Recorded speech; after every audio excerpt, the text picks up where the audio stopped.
ánimo. Bueno, como todos los jueves vamos a informar sobre los delitos que se cometen y el castigo a los mismos. Es la sección de Cero Impunidad. Todos los jueves se informa sobre los avances en la semana.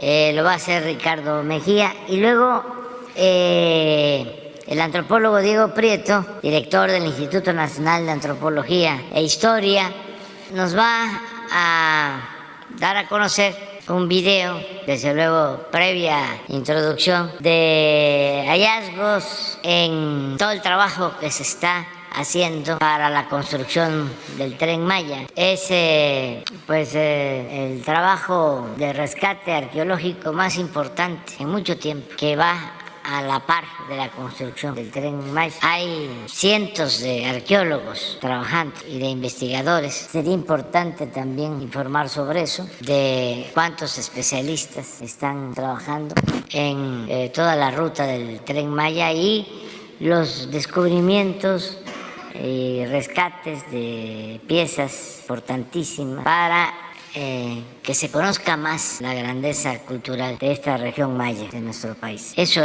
son los dos temas, de modo que adelante, Ricardo. Con su permiso, señor presidente, buenos días a todas y a todos.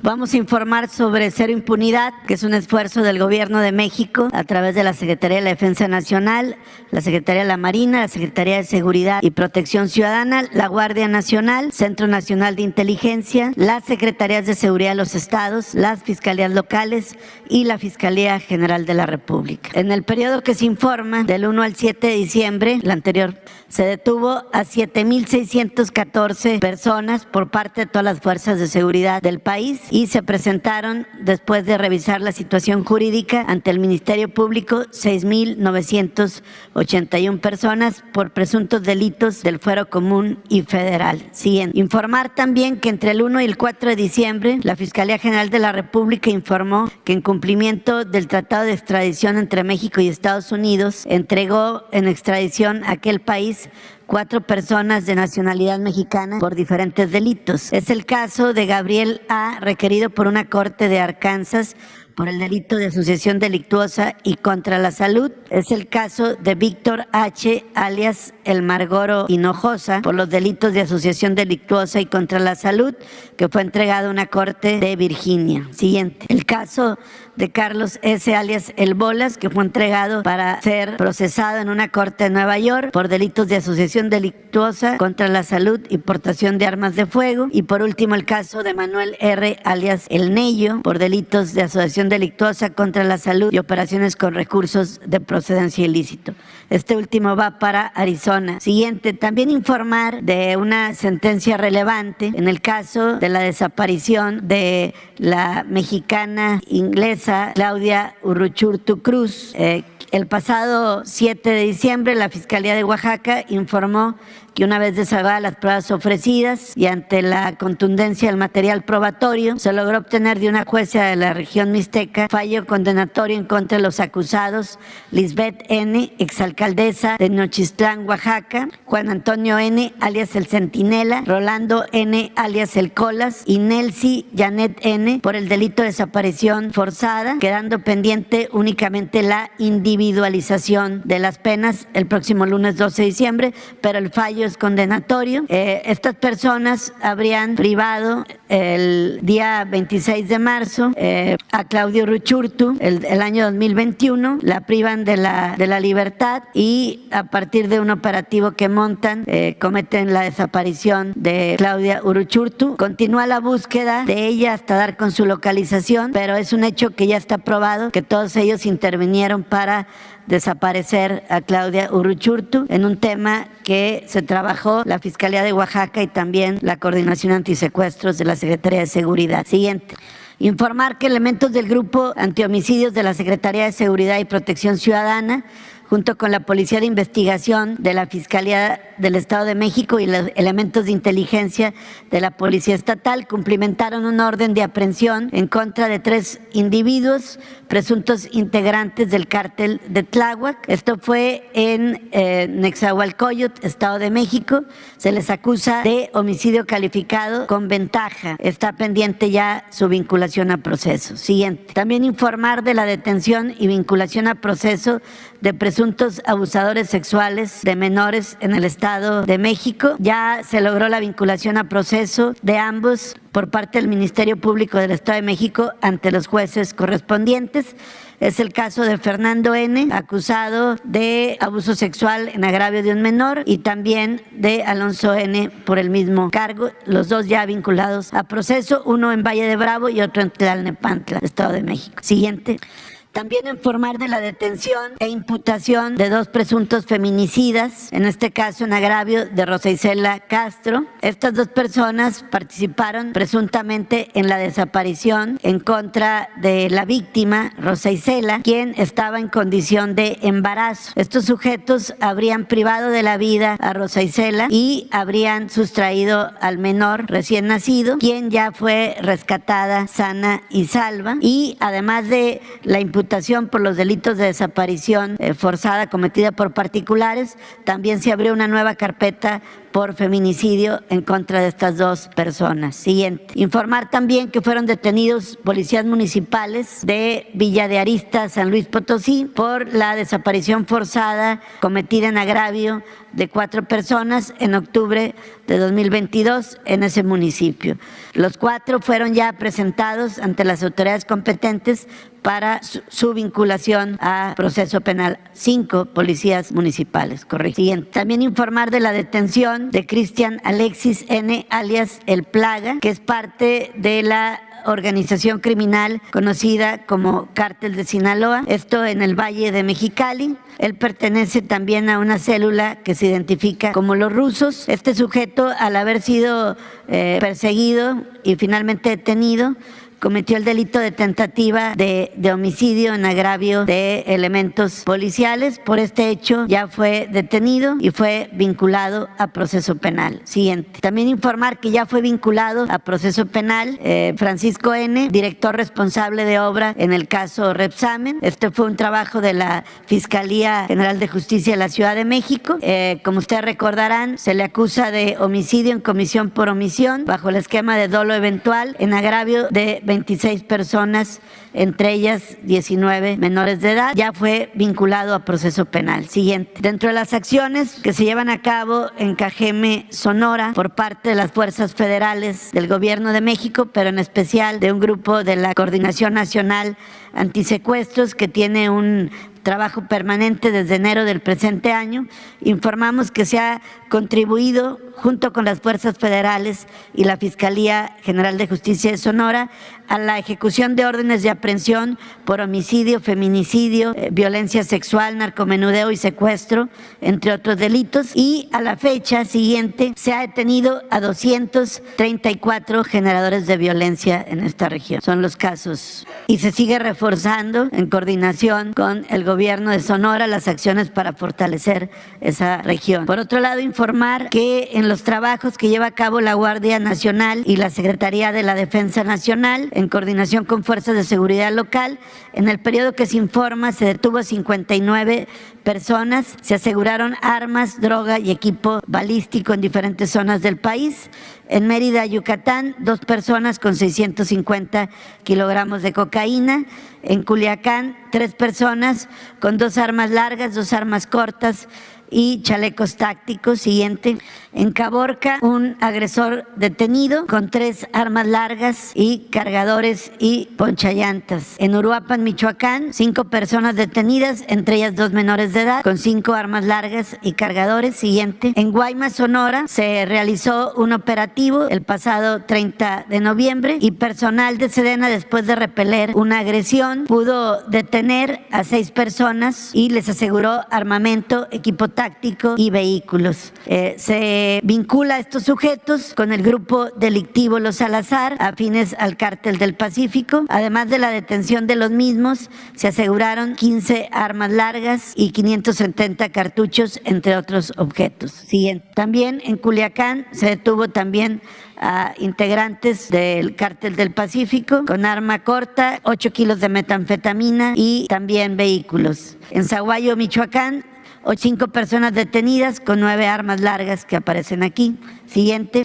En Amacuzac, Morelos, se detuvo una persona con 2 armas largas, una arma corta, 256 cartuchos y 30 estrellas ponchallantas. En San Luis Río Colorado, 4 personas detenidas, entre ellas también hay 2 personas abatidas y también 4 personas víctimas ajenas a los hechos, entre las cuales una fue fallecida a partir de un operativo que se realizó y se les aseguraron 6 armas largas, entre otros objetos, y granada de fragmentación. Siguiente. En Tamazula de Gordiano, en Jalisco, 4 personas detenidas con 4 armas largas pertenecientes a un grupo criminal. En Mazatlán, Sinaloa, fue asegurada una aeronave, detenidas 2 personas y se les confiscó, aseguró 469 kilogramos de cocaína. Siguiente. También en Chihuahua, el pasado 1 de diciembre, con trabajos de inteligencia militar, en coordinación con Interpol México y la Fiscalía General de la República,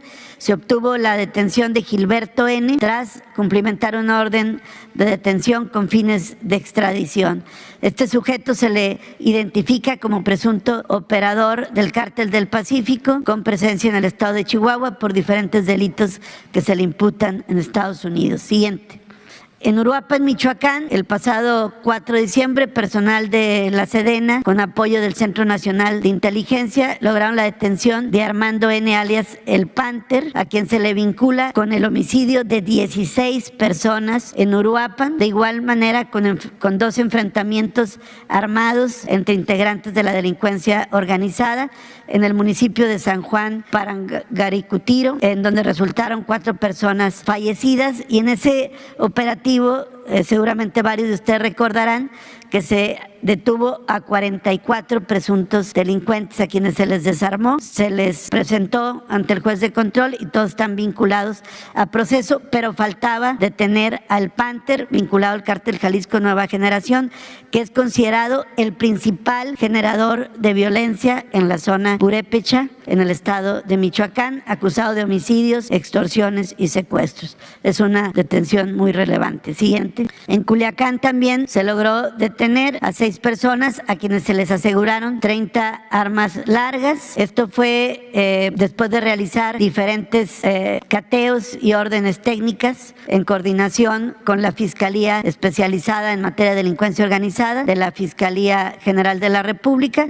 Se detuvo a Ernesto Agustín N. alias Neto y Eric Manuel N. alias Micén, que son presuntos integrantes del Cártel del Pacífico, logrando detener a 4 personas más con el aseguramiento de armas ya señalado. Siguiente. También en Naucalpan, Estado de México, se detuvo a 14 individuos presuntos integrantes de una célula dedicada al robo de casa-habitación, secuestro, narcomenudeo y también robo autotransporte. Se les aseguró dinero, armas largas, armas cortas, y ya fueron presentados para su vinculación a proceso ante la Fiscalía General de Justicia del Estado de México. Siguiente. Como se ha informado aquí de manera recurrente, hay un despliegue del Ejército y de la Guardia Nacional en la zona limítrofe entre Michoacán y Jalisco. En Marcos Castellanos se pudo liberar a 2 personas que habían sido detenidas y se aseguraron 25 artefactos explosivos improvisados.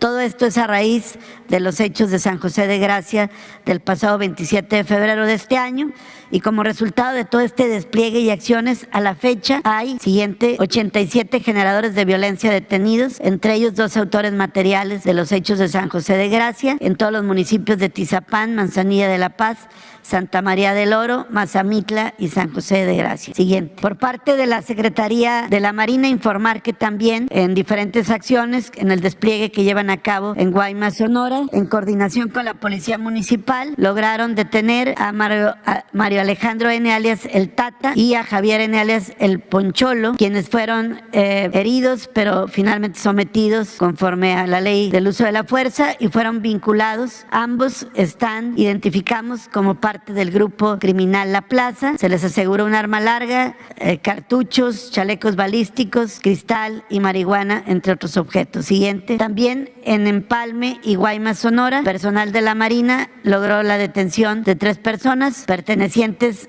al grupo criminal Los Salazar y localizaron donde fueron detenidos 3 cuerpos con impacto de arma de fuego. Se les aseguraron armas largas y armas cortas y se presentó ante la Fiscalía General de la República. Siguiente. También en las operaciones que realiza en la mar la Secretaría de la Marina, lograron detener una embarcación con 2,000 litros de combustible en 40 bidones que no pudieron acreditar el uso que le iban a dar, que es presumiblemente para operaciones de trasiego de droga, y fueron puestos a disposición de la Fiscalía General de la República. También, como parte de las acciones de la CEMAR, siguiente, en Benito Juárez, Cancún, Quintana Roo, personal de CEMAR, en coordinación con la Sedena, Guardia Nacional, Policía Estatal y la Fiscalía General de Justicia del Estado, durante un cateo a un predio localizado en la carretera federal Cancún-Chetumal, en el kilómetro 36, a partir de este cateo lograron identificar en un inmueble, en un predio, todo un equipo y material para el robo y la utilización de huachicol, es decir, hidrocarburo ilícito, y aseguraron 194,000 litros de combustible, en este caso diésel. Siguiente. Como vinculaciones relevantes, informar que Heriberto N. alias El Negrolo, perteneciente al Cártel del Noreste en Nuevo Laredo, quien se identifica como la cabeza del grupo de la Tropa del Infierno, que son los sicarios de este grupo criminal, ya fue vinculado a proceso por diferentes delitos. También ya fue vinculado a proceso en uno más de los procesos que enfrenta José Ranulfo N. alias El Rani, quien es el principal líder de la familia michoacana en la zona de Tasco y que colinda con algunos municipios del Estado de México. Ya fue vinculado a proceso penal también. Siguiente. Como otra vinculación relevante, también en Sonora, la Fiscalía General de Justicia del Estado logró la vinculación a proceso de 5 sujetos originarios de Sinaloa, quienes fueron detenidos por desaparición cometida por particulares, por delitos contra la salud, narcomenudeo y asociación delictuosa. Estos sujetos fueron detenidos en flagrancia tras un cateo en la colonia Casablanca y son los responsables de desaparecer a un médico y a su asistente, quienes fueron finalmente rescatados con bien y ya fueron vinculados a proceso penal estos 5 individuos. Siguiente. Como sentencias relevantes, en el Estado de México se da cuenta de 3 sentencias relevantes, una por secuestro con la agravante de causar la muerte a la víctima, Misraín N. alias El Mirra, 80 años, otro por homicidio calificado, 47 años, Ricardo N., y otros 2 más por secuestro express, 60 años, ya con sentencia condenatoria. Siguiente. También en Tamaulipas, homicidio calificado, parricidio y parricidio en grado de tentativa.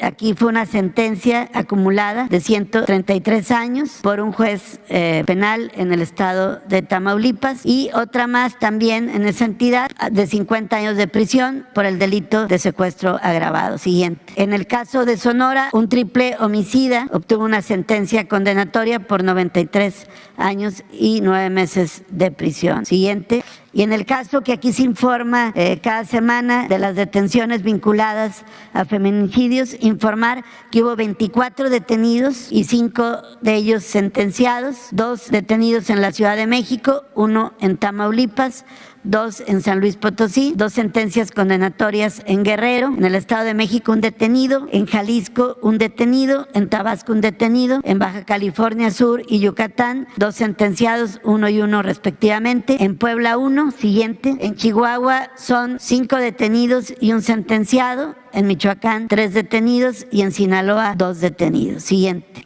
Por último, informar también, porque es un caso que ha llamado la atención de la opinión pública local y nacional. Informar que luego de que la Secretaría de Salud del Estado de Durango alertara a principios del mes de noviembre sobre diversos casos confirmados de padecimientos por un hongo con el antecedente común de un procedimiento anestésico de bloqueo espinal, en su mayoría proveniente de cesáreas o partos, que se efectuaron en 4 hospitales privados en Durango. La Fiscalía General de Justicia de Durango informó de diferentes avances en las investigaciones del caso. Solicitaron y obtuvieron de un juez orden de aprehensión en contra de 7 personas presuntos responsables de los delitos de homicidio y lesiones agravados, quienes son administradores y dueños de 4 hospitales privados en el municipio de Durango. Ya están las órdenes de aprehensión, se han realizado diligencias de cateo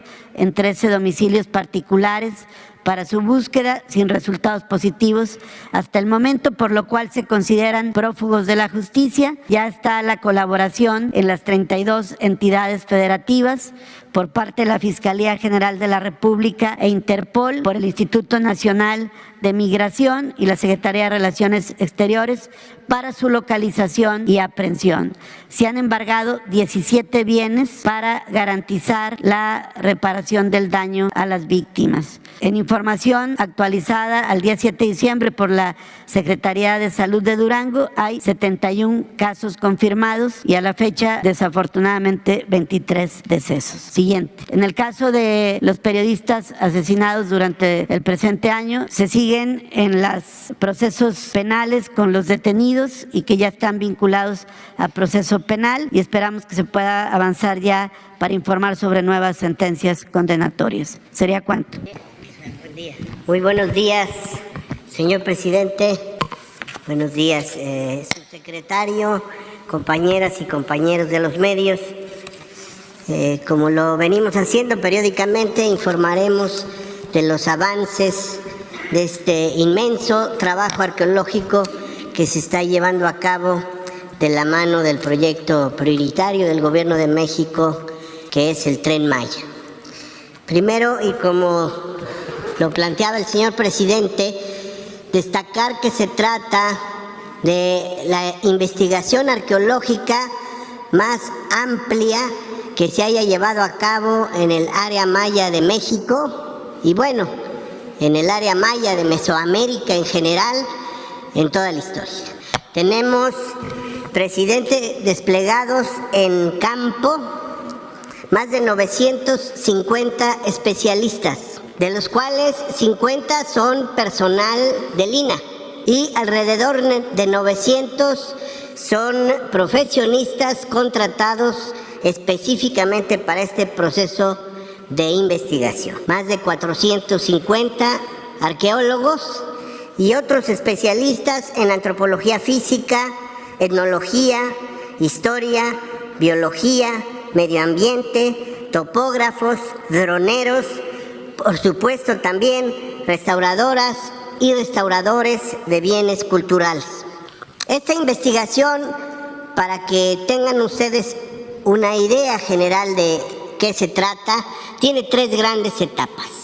La primera es la etapa prospectiva, en donde lo que hacemos es, con base en la información preexistente, las imágenes obtenidas de los vuelos LIDAR, que es un sistema de detección de los accidentes en el suelo a partir del uso de una avanzada tecnología de rayo láser, pero también de toda la información cartográfica se hace la prospección en campo, que es la revisión del terreno donde se habrá de realizar no solo la obra del troncal de la vía del tren, sino también otras obras adyacentes al proyecto Tren Maya.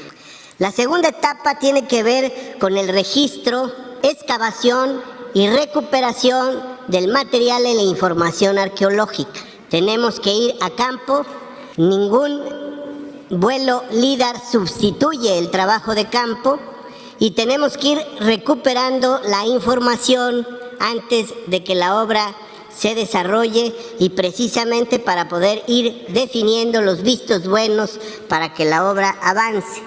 Esto supone un gran trabajo de excavación, recuperación de materiales, análisis de cuál es la característica de los vestigios que estamos encontrando y, por supuesto, el levantamiento no solo de la información, sino de los materiales arqueológicos. Y la tercera etapa tiene que ver con el acopio del material, su tratamiento, su clasificación, su limpieza, su ordenamiento y un inmenso trabajo de análisis de la información obtenida. Tenemos más de 45 teras de información ya recuperadas. Tenemos información que va a nutrir el conocimiento y estudio del mundo maya mesoamericano por lo menos en las próximas 2 décadas. Es decir, este trabajo impactará sin duda el estudio de las culturas mayas del pasado y el presente a lo largo de muchos años, y por lo tanto estamos teniendo que habilitar una gran cantidad de lugares para que ahí podamos recuperar y dar el tratamiento debido a los materiales. Como ustedes pueden observar, ya estamos trabajando prácticamente en los 7 tramos del Tren Maya. En los 3 primeros ya hemos concluido el trabajo de campo, ya solo nos queda el trabajo de laboratorio y gabinete. El 100% de la excavación del material arqueológico se concluyó en el tramo 1, tramo 2 y tramo 3.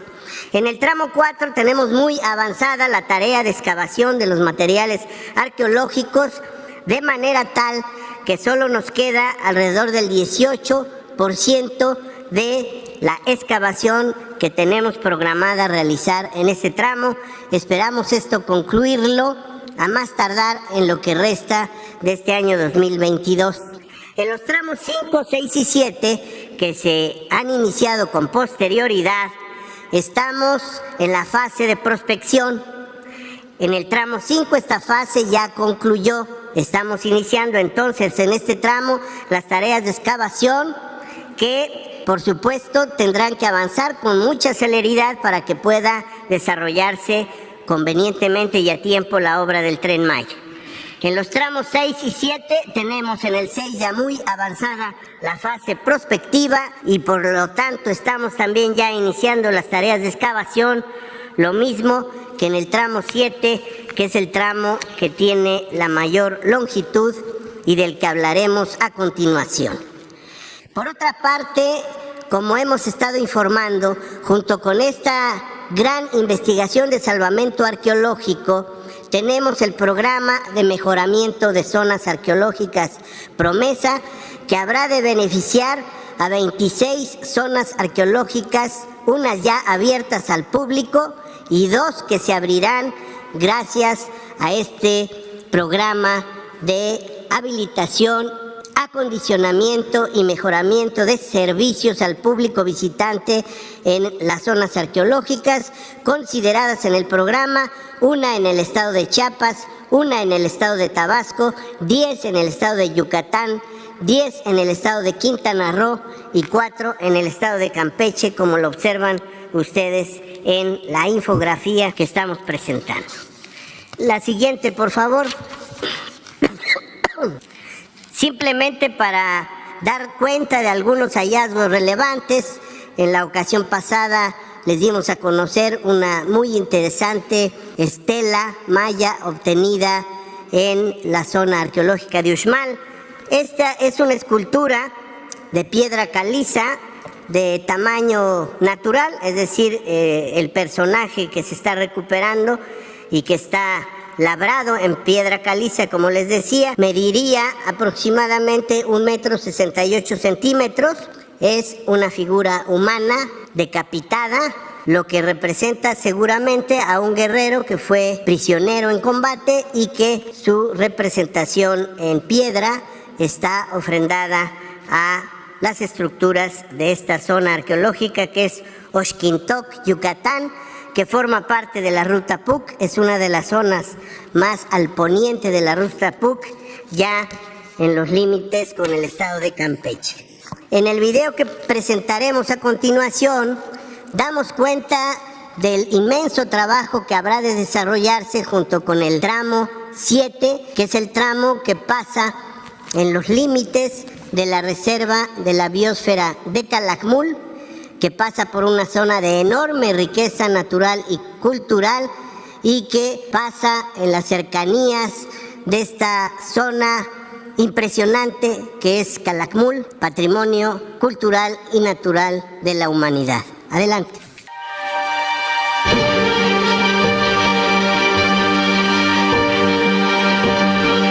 El tramo 7 del Tren Maya, Sinincac, cruza una extensa región de poco más de 254 kilómetros que van de Chetumal, en el estado de Quintana Roo, a Escárcega, en Campeche, en un trazo que en su mayor parte corre paralelo a la carretera preexistente que une ambas localidades.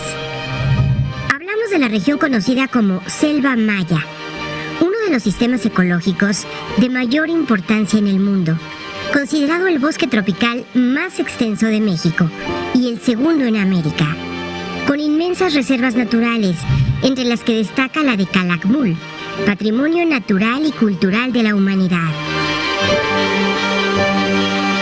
Aquí, las gruesas formaciones de rocas de carbonato que se asocian al paisaje de la península de Yucatán, así como la escasez de fuentes superficiales de agua, propiciaron la configuración de una selva mediana, con una gran diversidad de flora y fauna, combinada con una larga historia de ocupación humana que se remonta al menos a 4 siglos antes de nuestra era.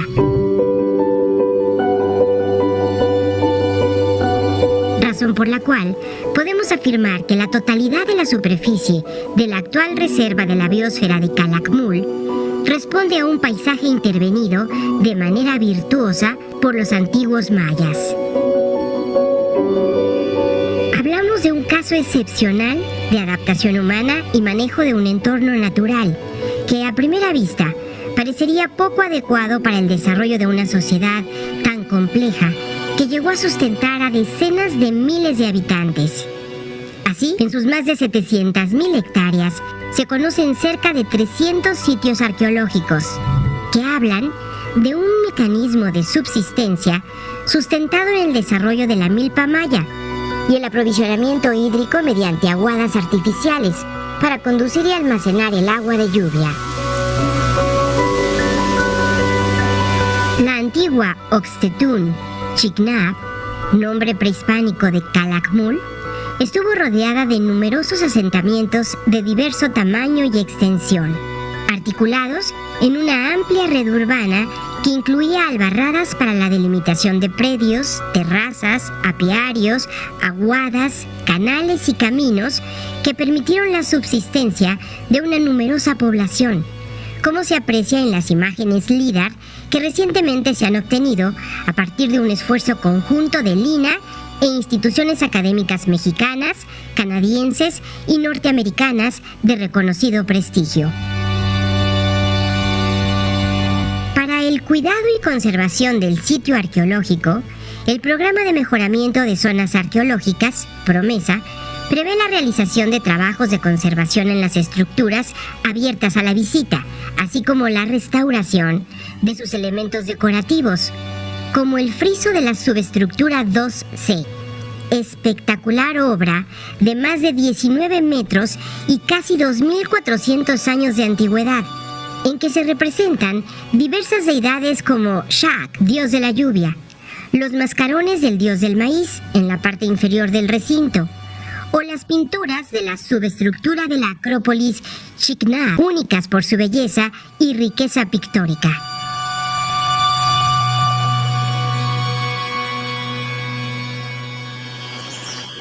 Además, se rediseñarán los senderos del recorrido y se mejorará la infraestructura de servicios al público. También se construirá un centro de atención a visitantes en un área ya impactada, cercana a la comunidad de Conguas. Por otra parte, en los trabajos de prospección arqueológica en el derecho de vía del tramo 7, hemos recorrido aproximadamente la tercera parte del trazo, detectando hasta el momento más de 1.730 construcciones prehispánicas, que van desde sencilla arquitectura doméstica hasta construcciones monumentales para actividades civiles y ceremoniales, algunas con arquitectura en pie. Destaca el hallazgo de edificios con decoración en fachada, erigidos entre los siglos 8 y 9 de nuestra era, cuando el poder de Calakmul comenzaba a decaer. Desde Lina, y con el apoyo entusiasta de Fonatur y la Sedena, desarrollamos estrategias para investigar y proteger estos ejemplos de antiguos asentamientos mayas. No menos importante, resultan los datos obtenidos mediante el análisis de imágenes LIDAR que, aunados con la verificación en campo, muestran una gran cantidad y variedad de complejos domésticos, ubicados en las partes medias y altas de las elevaciones topográficas. Hemos documentado complejos sistemas habitacionales con camellones y muros residenciales, que demuestran una notable densidad poblacional y una compleja organización urbana, información de vital interés para entender la vida cotidiana y las estrategias de subsistencia de la sociedad maya. La fase de excavación en este tramo apenas comienza, pero resulta prometedora, pues anuncia el gran potencial que ofrecen estas investigaciones, que nos ayudarán a comprender las maneras de ser, de actuar y de pensar de los antiguos mayas, cuya impronta sigue presente en los pueblos mayas que luchan hoy por una sociedad más justa y libre, en que su voz se escuche.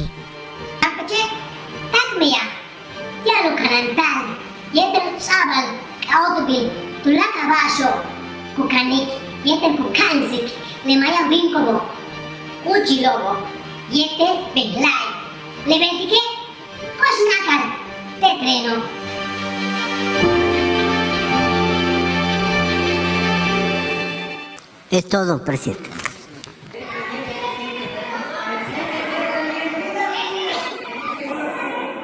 Quedaste pendiente. Y luego nos vamos acá. Las tres compañeras, 4 y 5. Empezamos así. Y luego ustedes.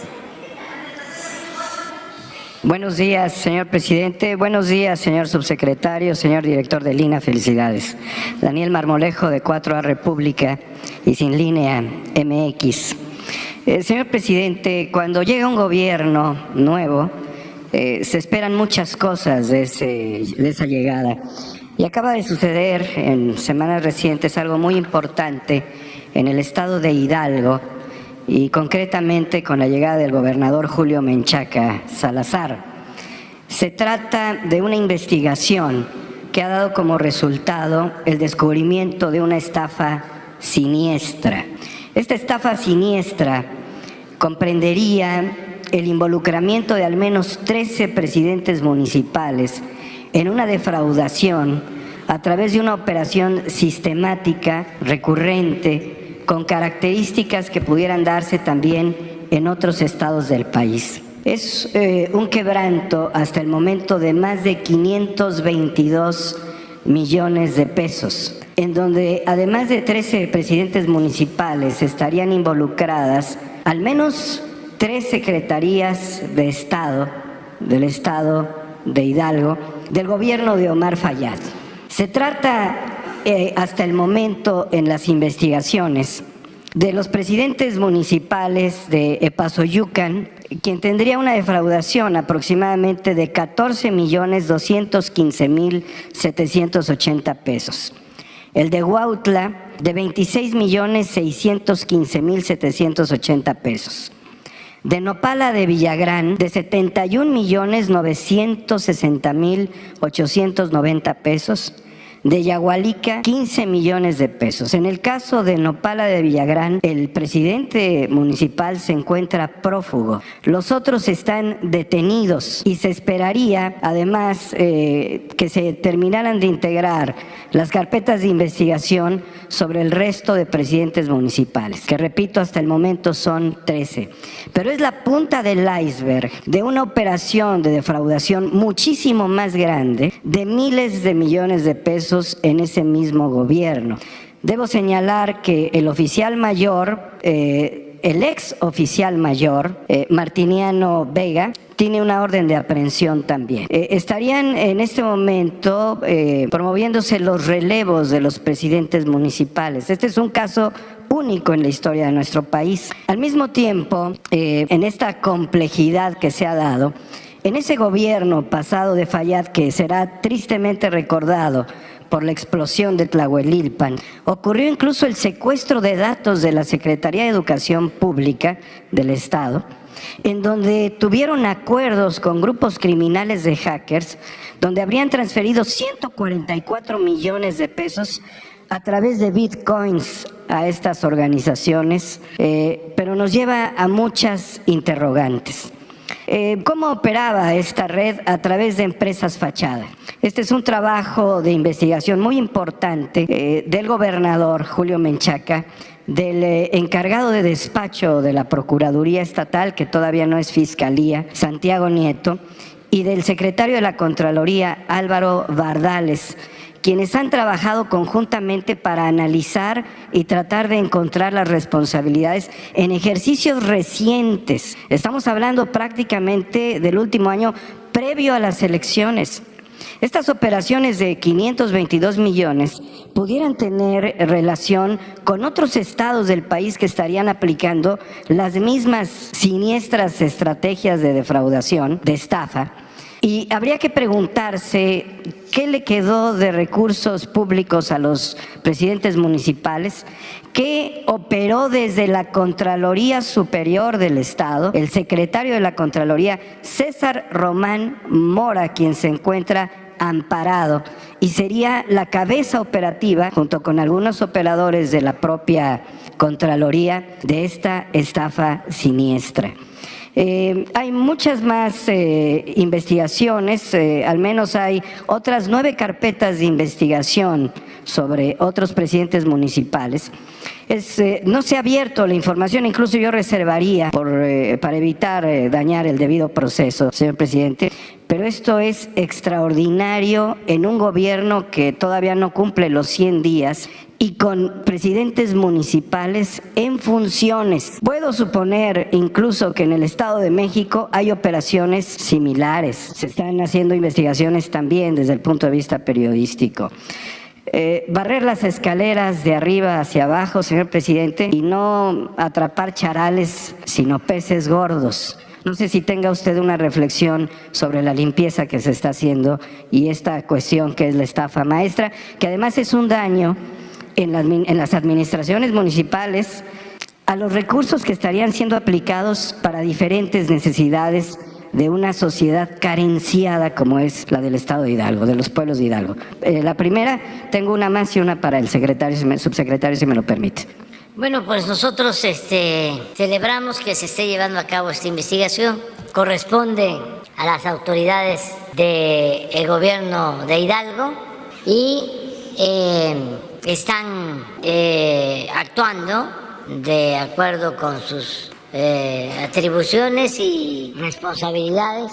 Celebro que esto se esté haciendo. Ojalá y ya sea norma, se convierta en un hecho constante, que no haya impunidad en ningún nivel del gobierno, que, como tú lo mencionas, se limpie de arriba para abajo y que se incluya al Ejecutivo Federal y a los gobiernos locales. Se está actuando bien. Julio Menchaca acaba de enviar una iniciativa para someterse a la revocación del mandato. Eso también es importante. El que a mitad de su gobierno se le pregunte a la gente: ¿quieres que continúe el gobernador o que renuncie? Porque nos eligen por 6 años, pero el pueblo tiene en todo momento el derecho de cambiar la forma de su gobierno. El pueblo es soberano y esa es la democracia participativa. Nos eligen por 6 años, pero si no hay buenos resultados, el gobierno puede revocar el mandato. Y eso ya lo están haciendo en Hidalgo y lo celebro. Y no olvidemos, que no se olvide y que se oiga bien y que se oiga lejos. El principal problema de México era la corrupción. Y el peor de los males es que los gobernantes deshonestos y sus cómplices del sector privado ni siquiera perdían su respetabilidad. Era un tema vedado, prohibido, no tratado, ocultado. No había en la agenda política el propósito de enfrentar que era el principal problema de México. Entonces, por eso es importante que se siga limpiando de corrupción al gobierno, que se siga purificando la vida pública. Pero hay otro asunto también que es importantísimo. La corrupción no solo hay que combatirla por razones de índole moral, ya con eso sería suficiente, pero por si faltara, cuando se combate la corrupción se liberan muchos fondos para el desarrollo, porque es mucho lo que se va por el caño de la corrupción. Por eso no alcanzaban los presupuestos. ¿Y qué hacían? Aumentaban los impuestos.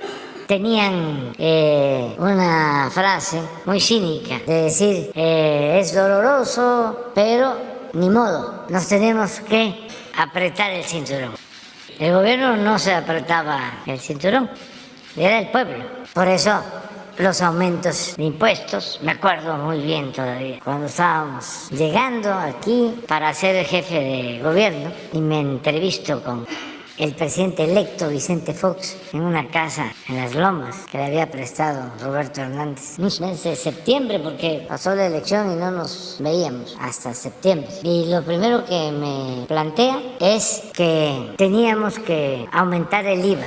Y me pedía apoyo para eso. Así, en su estilo, me dice, hay que hacer más grande el pastel. Y le dije que había que combatir la corrupción y que había que aplicar un programa de austeridad. No, ya todo está comprometido. Hace falta presupuesto. Además, se le va a devolver a la gente. Usó un término. No, sí, pero en demasía, pero es una palabra que... Copeteado. Sí, se le va a regresar copeteado. Y ya le contesté, como decía Keynes, ya para cuando se los regresen, ya vamos a estar muertos, presidente.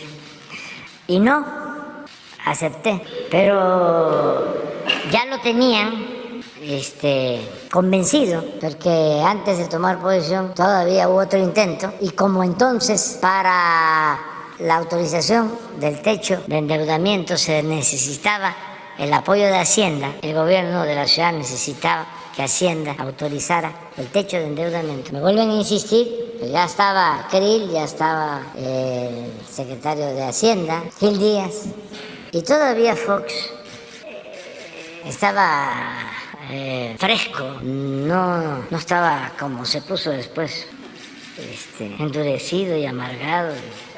Sí, y tenía sentido el humor, porque se me vuelven a lanzar otra vez. Antes de que yo tomara posición, vuelven con lo mismo. Le dije, ya le contesté, presidente, y él se había portado muy bien la vez esa que comimos en septiembre, fue respetuoso. Y en diciembre, unos días antes de que yo tomara posición, vuelven con lo mismo, lo del IVA. Y le contesto, pues lo mismo, no. Nosotros no aceptamos eso. Entonces Gil Díaz, queriéndose pasar de listo, dice, bueno, es que si no apoyan, ustedes no va a haber autorización del techo de endeudamiento para la ciudad. Entonces pues ya nada más, lo único que le dije, pues no se preocupe, no nos autoricen, voy a declarar una moratoria de pago. Y pues ahí Fox lo que hizo fue reírse, o sea, como diciendo, no te metas con... ¿Para qué te metes? Y ya, afortunadamente no hubo necesidad, pero la recomendación de los tecnócratas corruptos no iba en el sentido de reducir gastos mediante la austeridad, ni mucho menos combatir la corrupción. Al contrario, ya les comentaba que casi entrando al gobierno se les devolvieron impuestos a empresas, se les devolvió el IVA, empresas refresqueras. ¿Quién paga el IVA? El pueblo. Si se le devuelve el dinero a una empresa, ni modo que la empresa le devuelva el dinero a la gente, al que pagó. Entonces, no buscan esas opciones, no aplican la fórmula de combate a la corrupción y ahorro evitando gastos superfluos o el derroche del presupuesto. Entonces, es aumenta impuestos o solicita deuda. Esa era su fórmula y sigue siendo en algunos lugares del mundo. Entonces, cuando se combate la corrupción, se tiene la ventaja de que el presupuesto rinde, alcanza. No hay necesidad de aumentar impuestos, no hay necesidad de endeudar al país, porque una obra que cobran en 300 millones se hace en 100 si no hay corrupción. Entonces, en vez de hacer una obra, se hacen 3 y así en todo. Pero eso no se consideraba. De modo que es muy bueno que se siga limpiando de corrupción y no permitir nunca más el saqueo, el robo, la entrega de los bienes nacionales, los bienes del pueblo a particulares, ni nacionales ni extranjeros, lo que es de México, lo que es de los mexicanos. Pero en fin, eso es lo que puedo comentar. Sí, gracias, señor presidente. Quisiera utilizar la frase, pues, que ha muerto la XHPEC 103.9 de FM. Ha muerto Radio San Bartolo, XHIND 94.FM. Ha muerto Radio Tlanchinol, XHD 96.5 de FM. Ha muerto Radio Mezquital, XHZG 94.9 de FM. En Ixmiquilpan ha muerto la 91.1 de FM, que es la primera o fue la primera estación radiofónica del estado de Hidalgo bilingüe en toda América. Ha muerto Radio Jacala, XHACT 91.7 de FM. Ha muerto Radio Actopan, XCHGO 1010 de AM. Ha muerto Vocero Huasteco, XHLLV el 89.3 de FM, la voz de los Atlantes de Tula de Allende. Señor presidente, una aberración dentro de un gobierno es impedir la comunicación de sus pueblos por la pérdida de concesiones públicas obtenidas de las frecuencias de radio, que muchas de ellas ya llevaban 50 años. Esta tropelía también ocurrió en el gobierno de Omar Fayad. Hay mucho que decir de ese gobierno, particularmente porque no se renovaron las concesiones. La suma de todas estas frecuencias llegan a las comunidades rurales, indígenas, suburbanas, urbanas, cerca de más de 2 millones de personas, pero particularmente la lengua mañú, la otomí y la náhuatl, ahora que está aquí el director del INAH, han perdido su fuerza de identidad a través de la comunicación, como también los mensajes públicos de los gobiernos, los mensajes de protección civil y la fuerza de identidad cultural, porque no se renovaron las concesiones y ayer usted señaló lo que significa el desprecio al pueblo. ¿Por qué despreciar al pueblo? ¿Por qué no renovar las concesiones? ¿Y por qué tener a las autoridades encargadas de esto, como es el exdirector de Radio y Televisión de Hidalgo, Cristian David Guerrero Barragán, amparado, al igual que los de la estafa siniestra, en las mismas fechas, con las mismas características amparados? ¿Cuál era el objetivo de impedir que las comunidades tuvieran la comunicación? Es lo único que tienen, no tienen internet, no tienen televisión, solamente tienen radio. Hay un llamado de las comunidades, señor presidente, para que usted intervenga en la medida de lo posible ante la IFT, para que incluso lo que aquí se dice pueda ser replicado. No hay manera ya de tener esta comunicación.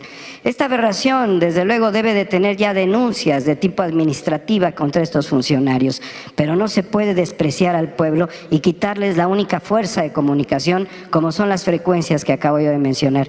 No sé si haya una reflexión al respecto y finalmente una pregunta para el subsecretario Mejía. Sí, se lo vamos a encargar a Adelfo Regino, porque se están incluso abriendo estaciones culturales bilingües. Se reabrió la de la región Chontal, XNAC, la voz de los chontales. Se abrió recientemente una en los pueblos yaquis y hay todo un programa con ese propósito.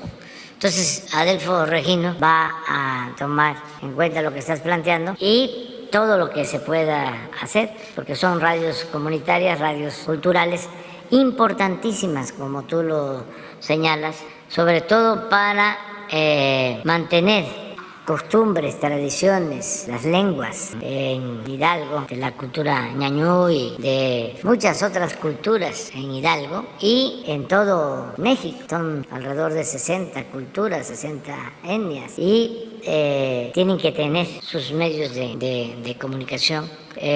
Vamos a pedirle a Adelfo sobre eso, que nos informe y a ver qué podemos hacer, pero sí, es una política del gobierno el que se den estas concesiones y que se apoye para que sigan dando servicio comunitario las estaciones culturales. Muchas gracias, señor presidente. Y finalmente, para el subsecretario Ricardo Mejía Verdeja.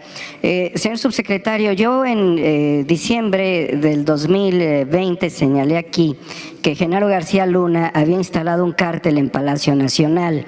Di información respecto a que Calderón había sido informado, comunicado a su vez por el subsecretario de la Defensa, de los vínculos de Genaro García Luna con el crimen organizado.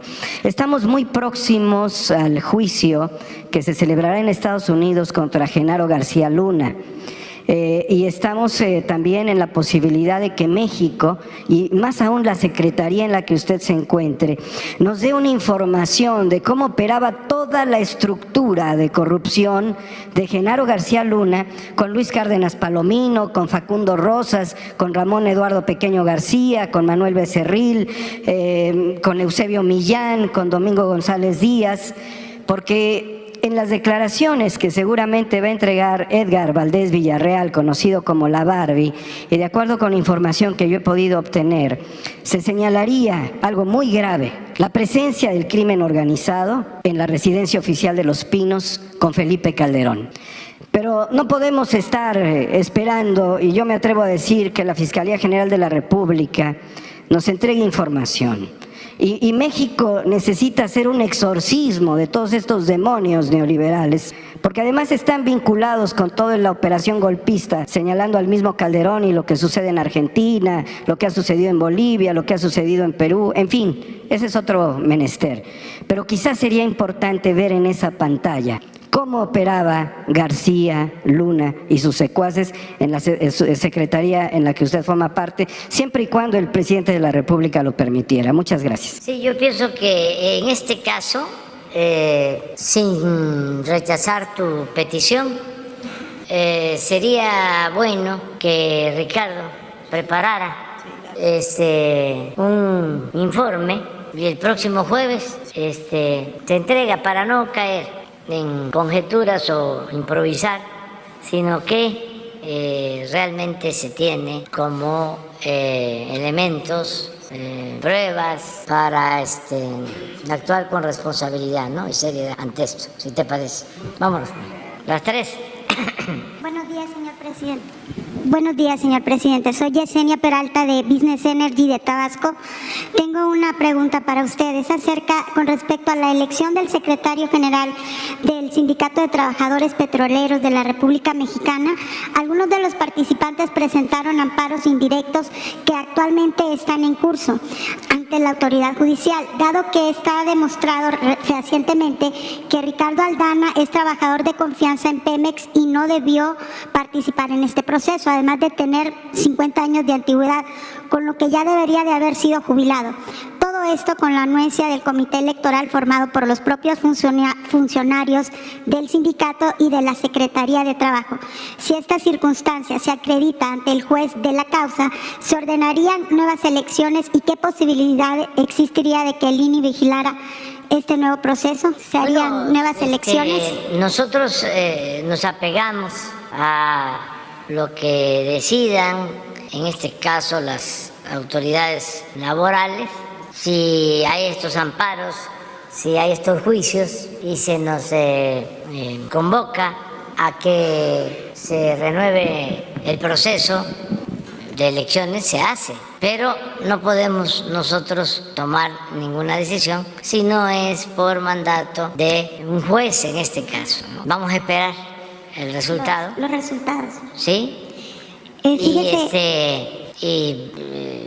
las autoridades tendrán que resolver y nosotros apegarnos a eso, Muy bien. básicamente. Sí, con respecto a lo siguiente, investigando acerca de este caso, entramos a la página de la Secretaría de Trabajo donde estaba el link del registro de los participantes, ¿no? Ya está cerrado ese link, ya no hay manera de accesar. Pero una cosa que sí nos llamó la atención es que aún permanece hasta agosto, que se podía entrar a ese link, permanecía vacante todavía ese puesto, aún después de las elecciones. ¿Qué comentario podría decirnos al respecto? Pues lo que podemos hacer y te ofrecemos es que se informe, que la Secretaría del Trabajo te informe por escrito sobre tu preocupación, sobre tu petición. Sí, porque hay muchos comentarios ahí. Esto ha mantenido con bastante expectativa al sector trabajador de Pemex. Entonces es importante que se tenga toda la información y no tenemos nosotros que ocultar nada, ¿no? Eso, no tenemos nada que ocultar. Entonces, si te parece, hoy mismo le vamos a pedir a la Secretaria del Trabajo, Luisa María Alcalde, que presente un informe sobre lo que estás planteando. Sí, para tener informado todo este sector. Muchas gracias, señor presidente. Tengo otra pregunta para usted. Usted ha prometido que el Tren Maya se inaugurará en diciembre del 2023. Sin embargo, los tramos no estarán terminados, principalmente el que de hablar del tramo 6. Se acaba de informar que la Comisión Federal va a pagar 1.721 millones de pesos por la construcción de líneas de transmisión en el Tren Maya. Dicho contrato rebasa ese plazo. En caso de realizarse la inauguración, las obras de este tramo todavía no estarían concluidas. La compañía que ganó el contrato proporciona servicios de construcción e ingeniería electromecánica en lo que concierne a proyectos de obra pública eléctrica, instalación, mantenimiento y venta de materiales eléctricos, que estaría comenzando el 12 de diciembre y concluirían hasta finales de enero del 2024. Eso es lo que se ha informado. ¿Qué pasará con los tramos que no han terminado? ¿Estás hablando del tramo? 6. Sí. ¿Por qué no pones el mapa, el de Diego, que es del tramo? Te voy a explicar gracias. por qué se termina en enero. Y voy a dar también una buena noticia para toda la península. Aquí empieza el tren. Aquí es una vía sencilla. Sencilla, pero con la misma calidad de toda la vía ferroviaria, ¿no?, del tren, pero es una sola vía aquí. De Palenque hasta Mérida, hasta aquí está Mérida, y de Palenque hasta Chetumal, aquí está Chetumal, el tren va a funcionar con un diésel especial, no contaminante. Por eso hablo de una buena noticia, porque es un diésel que se va a importar de la refinería Deer Park y no solo se va a utilizar para el tren de bajo contenido en azufre, no contaminante, sino ya se tomó la decisión que va a ser el diésel que se va a utilizar en todo la península y lo que tiene que ver con Chiapas y Tabasco. Bueno, de Yucatán, de Mérida a Cancún, Tulum, Chetumal, es eléctrico. ¿Qué tramos son? Es el tramo básicamente 3, 4, 5 y 6. Hasta aquí. Entonces, va a ser eléctrico y también va a poder funcionar con ese diésel bajo en azufre. Entonces, la Comisión Federal de Electricidad nos está ayudando mucho porque imagínense lo que significa abastecer de energía todo el sistema. Y ya se está contemplando fortalecer las líneas. Ya estamos construyendo 2 plantas de ciclo combinado, una en Mérida y otra en Valladolid, 2 para el abastecimiento. Y ya estamos también metiendo gas por un gasoducto especial para que no nos falte la energía eléctrica en toda la región. Pero si es enero del 24 sí nos alcanza. O sea, porque lo que buscamos es empezar las pruebas del tren ya de Esna. Este es el tramo 2, ahora que estuve por allá. Este tramo le corresponde de Escárcega hasta Calquiní, le corresponde a Carso, y habíamos quedado que trabajaran para empezar las pruebas en julio de Campeche hasta Tulum, pero Antonio, el ingeniero encargado de la obra,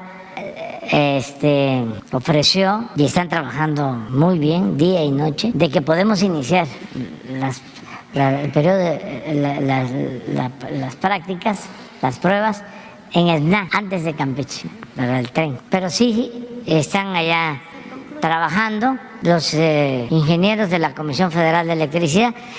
Como es una obra muy amplia, magna, está todo el gobierno y todos ayudando para que no fallemos y en diciembre del 23 estemos inaugurando. Con los primeros trenes, y van a ir llegando los trenes que se están construyendo en Hidalgo, en Ciudad Sagún. Sí, son unos vagones que tienen el tipo de los vagones de Europa, ¿no? Hicimos una investigación acerca de eso.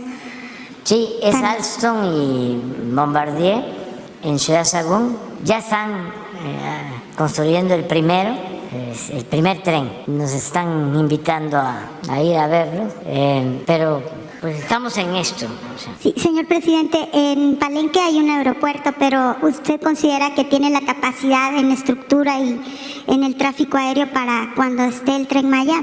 Sí, ya se decidió que el aeropuerto de la Ciudad de México, de Felipe Ángeles, pues está a cargo de la Secretaría de Defensa. Es parte de una empresa que se llama Olmeca Maya Mexica.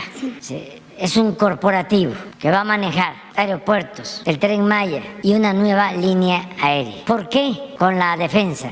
Porque todo esto lo estamos haciendo con presupuesto público, no es deuda, con lo que se está ahorrando por no permitir la corrupción, con la austeridad. Para los que no tienen toda la información, les recuerdo, cuando se toma la decisión sabia del pueblo, porque fue una consulta, de no continuar con el aeropuerto en el lago de Texcoco, fue una decisión muy fuerte porque ya habían comprometido contratos por 100,000 millones de pesos. Y como sabían que nosotros no estábamos de acuerdo con esa obra, entre otras cuestiones por los hundimientos que ya mostramos, es la zona de más hundimientos en el Valle de México. Escogieron el peor lugar porque el propósito no era garantizar la calidad del aeropuerto, el propósito era quedarse con los terrenos del actual aeropuerto de la Ciudad de México, con 600 hectáreas, y hacer un desarrollo inmobiliario tipo Santa Fe. Iban a cerrar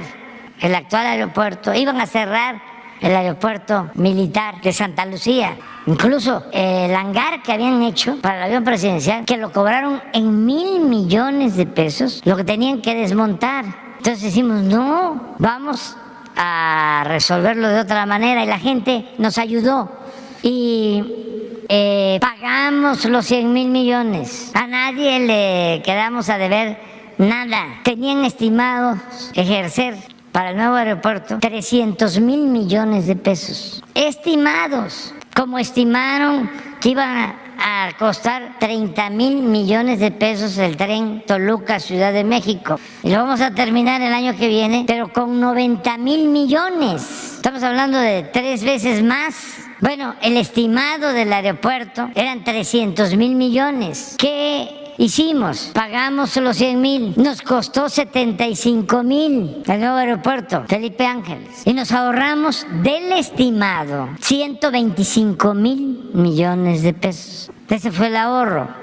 Eso es lo que nos permite financiar parte del Tren Maya. Entonces, si estamos haciendo todo un esfuerzo de ahorro, no queremos que al paso del tiempo estas obras, como lo hicieron con los aeropuertos y con las autopistas y con todo, bancos, minas, se privaticen. Entonces, ¿quién nos puede garantizar que estos bienes de la nación se cuiden. Pues una institución como la Secretaría de la Defensa no solo es porque ellos están ayudando en la construcción, no solo es porque están actuando con rectitud, con profesionalismo, con honestidad, es también dejarles todas estas obras a una institución fuerte, porque Fonatur, ¿saben qué hicieron con Fox? En Cancún vendieron terrenos a 5 minutos del aeropuerto actual de Cancún, que por cierto está concesionado, es privado. Bueno, a 7 pesos el metro cuadrado, ni lo que cuesta un metro de alfombra. Por cierto, manglares. Y no apareció ningún pseudoambientalista. Entonces, ¿cómo se lo vamos a dejar a Fonatur? No aguanta ni la primera insinuación, ni el primer cañonazo. Entonces, todo esto que es de la nación, que es de los mexicanos, lo tenemos que cuidar. Fue una bendición. A ver si no subes más desde... No tenemos otro desde... Sí, pero desde el Istmo. Fíjense que es interesantísimo. El sureste no les importaba ni siquiera para robar. Lo tenían en el más completo abandono. Gracias a eso no privatizaron las líneas del ferrocarril del Istmo a Ciudad Hidalgo, a los límites con Guatemala, de Coatzacoalcos a Palenque y de Palenque hacia Mérida. Fueron las únicas que no las privatizaron. Van a ver ustedes cómo del Istmo hacia el norte no dejaron nada. Las entregaron a 2 empresas. Cuando me enteré, quizá Coatzacoalcos, esta es una línea hasta Salina Cruz, que hay un lugar que se llama Medias Aguas, que es la conexión del tren que viene de Veracruz y va a Coatzacoalcos y de Medias Aguas acá a Salina Cruz. Aquí está Ixtepec, que es la otra línea. Hasta acá, aquí está Tapachula, esta es la otra.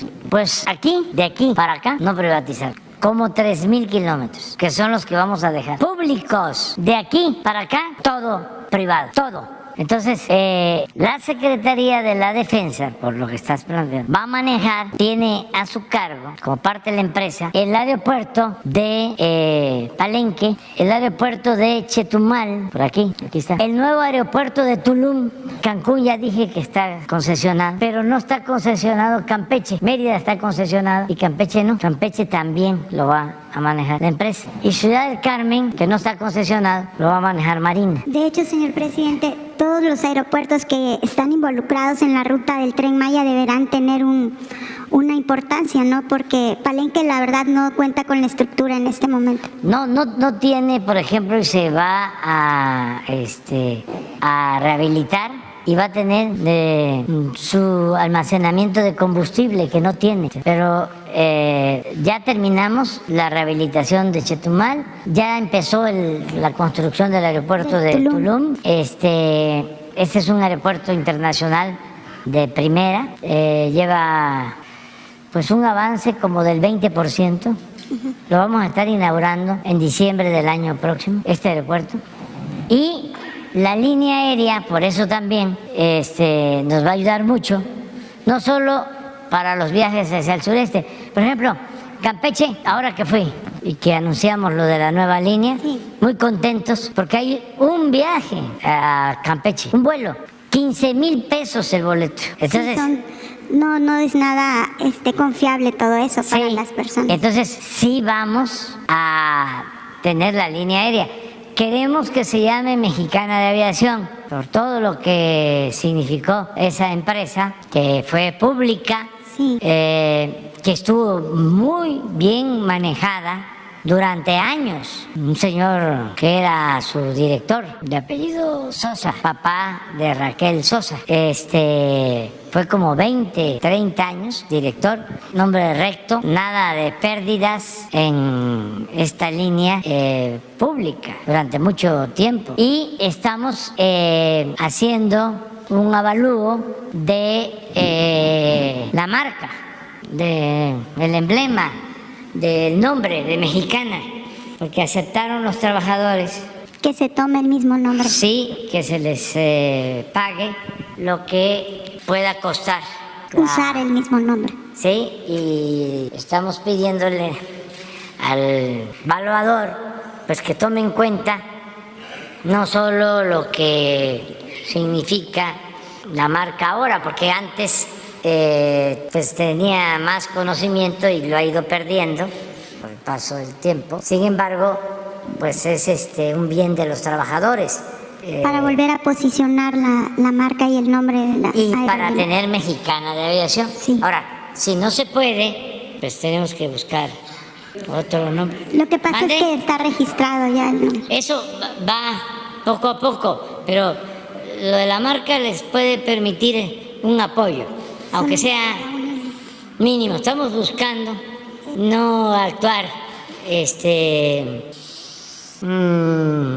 como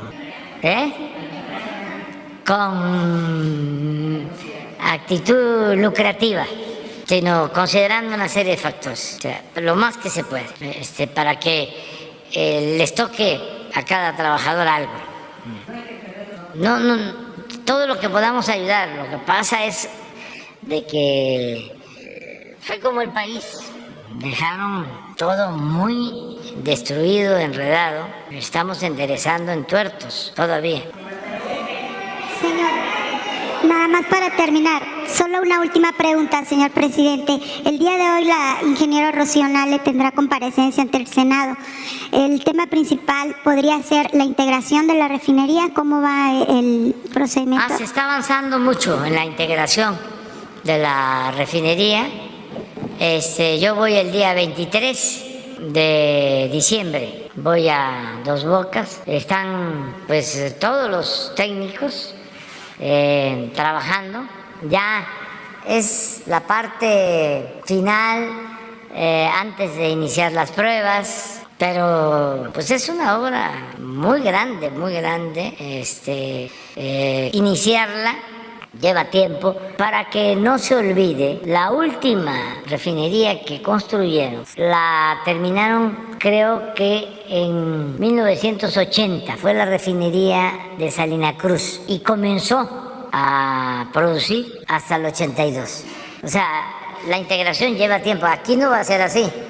Aquí estamos trabajando para que lo más pronto posible empiece a producir. Pero doy este antecedente porque nuestros opositores, pues muchos ni saben esto, porque no conocen la historia del México contemporáneo en los distintos aspectos. Por ejemplo, no conocen la historia del petróleo de México, no saben que el primer pozo que se perforó fue en 1900 en San Luis Potosí, en Ébano.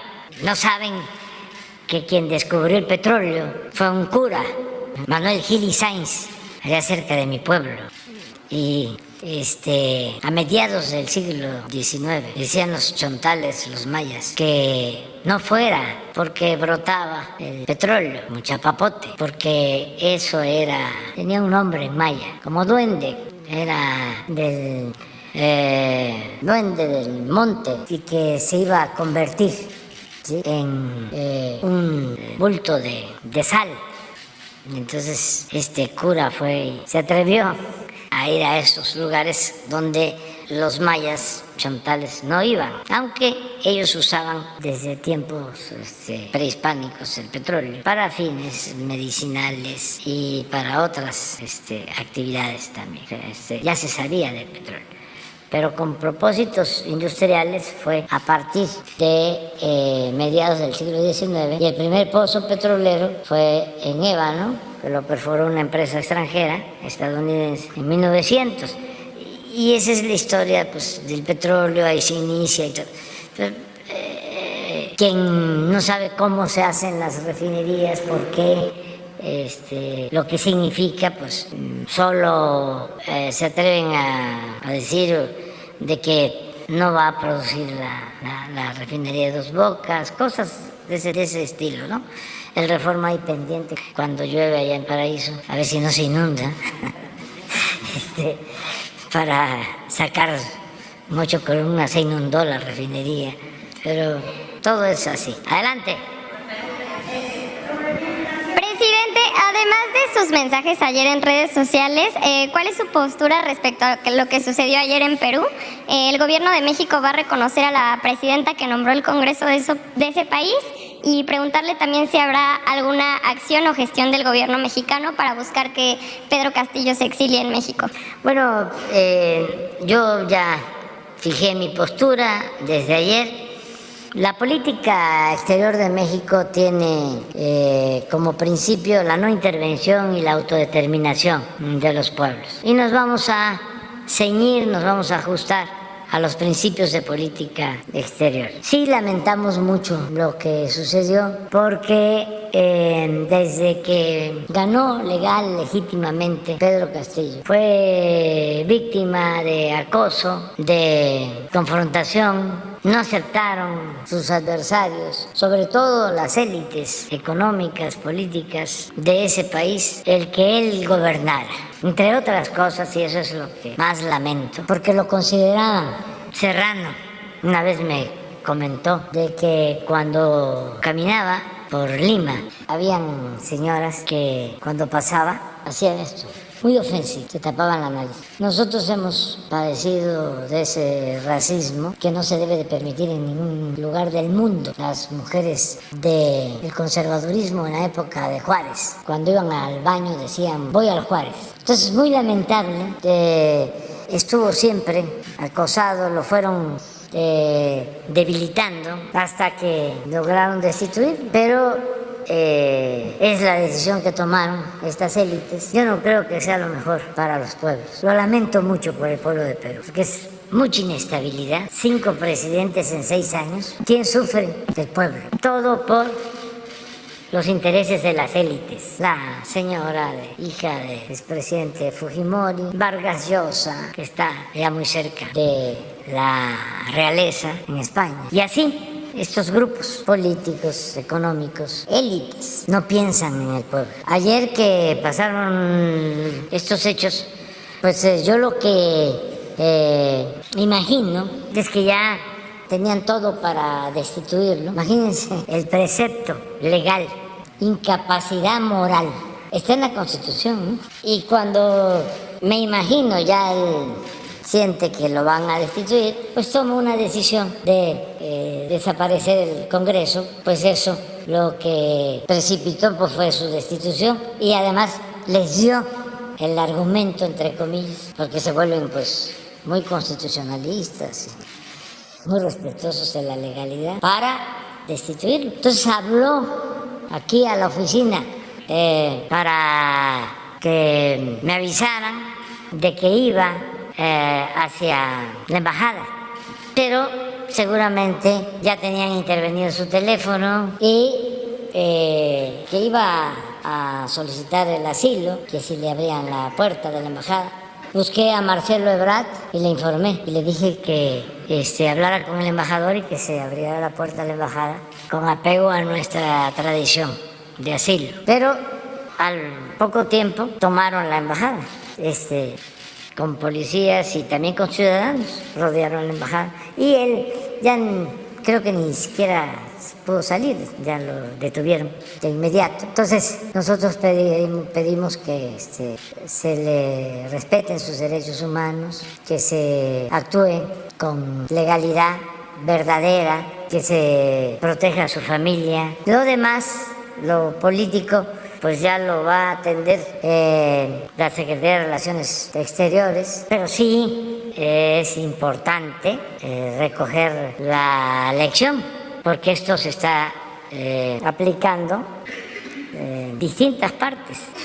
Son golpes blandos, ya no es la intervención militar, ya es ir con el control de los medios de información que los manejan los oligarcas de los países, ir socavando autoridades legales, legítimamente constituidas, más si se trata de gente surgida del pueblo o que quiere hacer algo en beneficio del pueblo y no pertenece a las élites. Entonces van implementando campañas de desprestigio, magnificando errores que se cometen y siguen siendo los medios instrumentos para manipular y justificar actos contrarios a la democracia. Pero esto, bueno, pasó en Brasil, acaba de pasar en Argentina, ahora es Perú. Por eso Mi recomendación a los jóvenes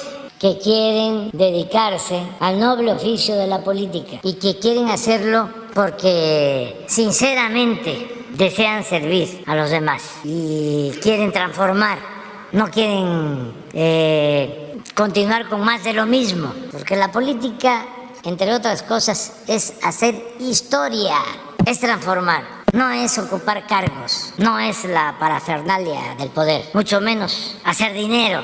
La política es una actividad del más alto nivel moral, de la más alta jerarquía espiritual. Entonces, ¿cuál es la lección? Hay que gobernar para el pueblo. No se debe confiar en los que supuestamente son líderes de opinión o pertenecen a la llamada clase política. Ahí hay mucha falsedad. Y antes, y todavía se piensa que la política es estar bien con los potentados, es estar bien con los dueños de los medios de información, es estar bien con los intelectuales alcahuetes. No, hay que estar bien con el pueblo por dos razones.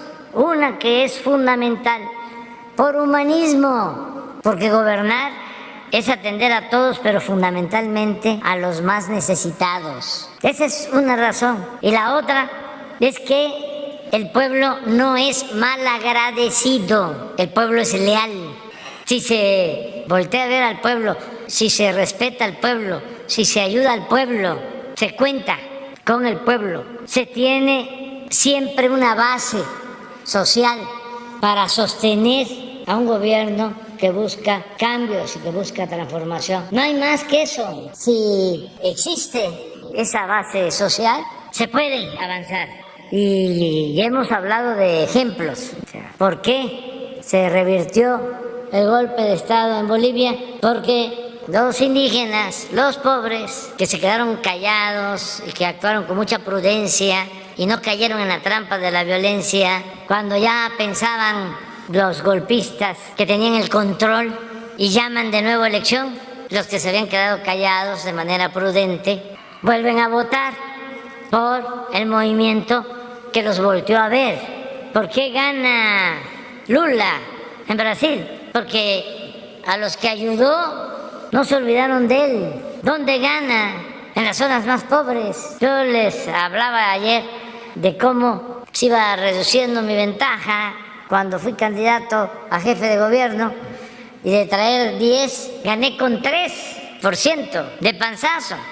¿Quién me sacó adelante? La gente de Iztapalapa. ¿Quiénes me sacaron adelante cuando el desafuero? El pueblo. Esa es una elección, no falla.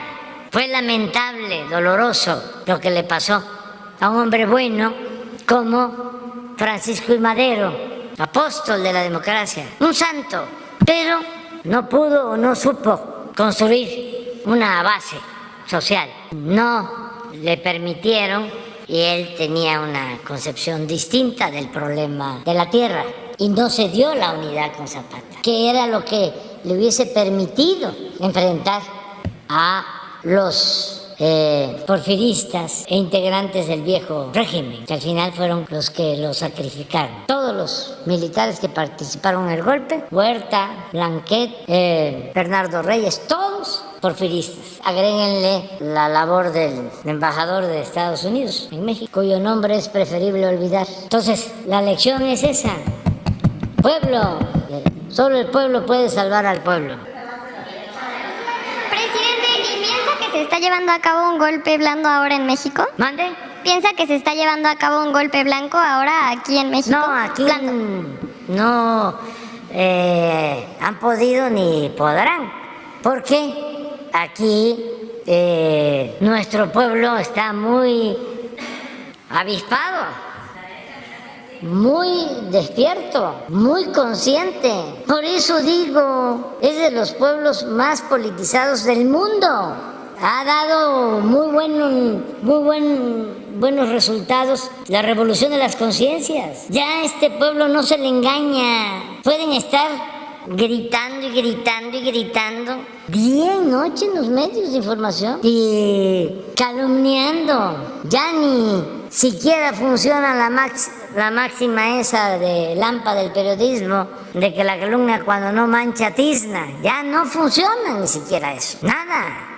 Ya salimos ilesos de la calumnia. Al contrario, se les revierte, porque cada vez son más burdos en su desesperación. Imagínense eso de que magia negra en el palacio. ¿Qué hacías? Dice Pedro Ferriz. El 27 de noviembre a las 3 de la mañana en Palacio. Pues estaba yo bien dormido. Pero miren nada más para los adversarios, que además que no se enojen. Les voy a mostrar el resultado de la encuesta semanal. Les voy a mostrar el resultado de la encuesta semanal todos los jueves. Hoy es jueves. Es la mejor en mucho tiempo. Espérame. Vela, ¿no te gusta, verdad? Quédate un ratito viéndola nada más. Un ratito, espera. Un ratito. Es que, espérense, estamos en la encuesta, ahorita les contesto. Tranquilos, serénense. Miren, ahora sí, a 4 puntos de Modi. Nunca habíamos estado así. Bueno, una vez, hace como un año y medio, que él bajó, yo subí a 70.5, 71 y él bajó hasta 70.5, pero fue una semana y siempre 8, 10 puntos arriba. Primos, hermanos, muchas gracias. El pueblo es mucha pieza, muchas gracias. Y yo nunca, jamás les voy a traicionar. Ahora sí, vamos a seguir. Eso lo va a resolver la Secretaría de Relaciones Exteriores. Ellos están haciendo sus análisis sobre la situación. Hay que esperar un tiempo, ya muy fresco todo.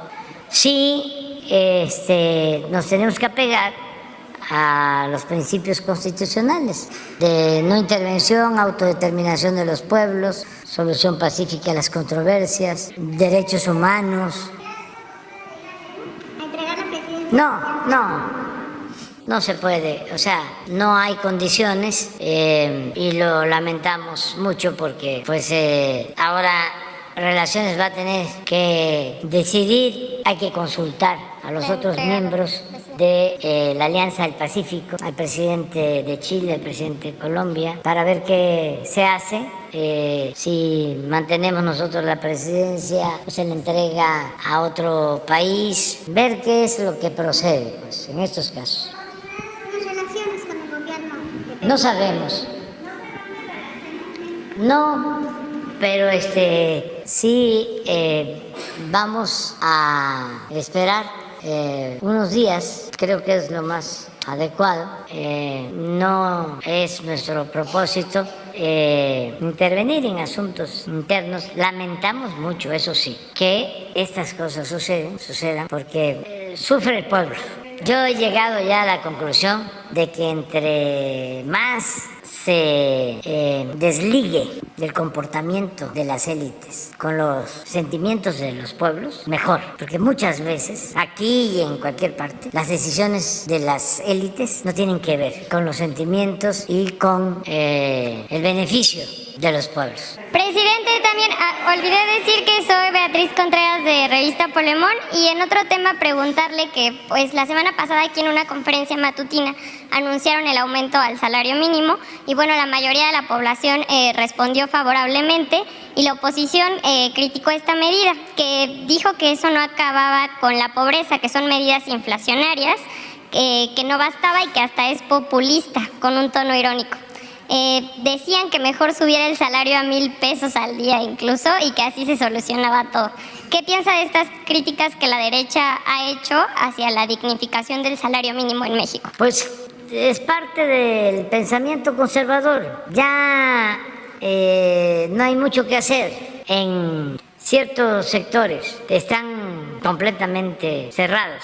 Y es como para decirles, sigan su camino. Hay que atender a los jóvenes, incluso de clases medias y altas, jóvenes, porque el joven tiene más frescura, tiene una mente más abierta, sin prejuicios. Hay personas ya grandes que pues no vamos a cambiar, o sea, pero una gente joven sí es un libro abierto, o sea, hay que preocuparse por eso. Pues imagínense convencer a Claudio o a los miembros del conservadurismo, o sea, no se puede, o sea, ya es muy difícil, pero muy difícil. Es interesante, por ejemplo, estaba leyendo, porque siempre ahí los estoy fildeando, ¿no? Estoy con un ojo al gato y otro al garabato. Y ahora lo que dicen los intelectuales orgánicos es, ¿se acuerdan que Aguilar Camín hasta lo dio a conocer públicamente de que tenían que quitarnos la mayoría en la elección intermedia, en la Cámara, que ese era el objetivo? Imagínense, si tienen mayoría en la Cámara, pues hacen cualquier cosa. Pero inmediatamente después dice, le quitamos la mayoría y le vamos a quitar el presupuesto. Entonces lo debilitamos por completo. Y luego viene la revocación del mandato y le ganamos, lo barremos, lo destituimos. Así lo expresó. Ahora que no le salieron las cosas, hay otro intelectual orgánico que dice, bueno, lo que tenemos que hacer es trabajar con los que nunca han votado, porque esa es una franja considerable, mayoritaria, y si convencemos a esos, ganamos. Estaba yo viendo una encuesta, a ver si la pones, para que vean lo que ha venido sucediendo en nuestro país, de que antes habían muchos que no se definían, incluso que no se declaraban a favor de ningún partido. Ahora, con esta revolución de las conciencias, ya la mayoría está definida. O sea, que ese grupo, esa franja de ciudadanos supuestamente independientes o que no votan, ya se redujo. Y eso no quiere decir que el que no vota va a ir a votar por ellos, pero eso apuesta. Miren, esto es interesantísimo, es un fenómeno.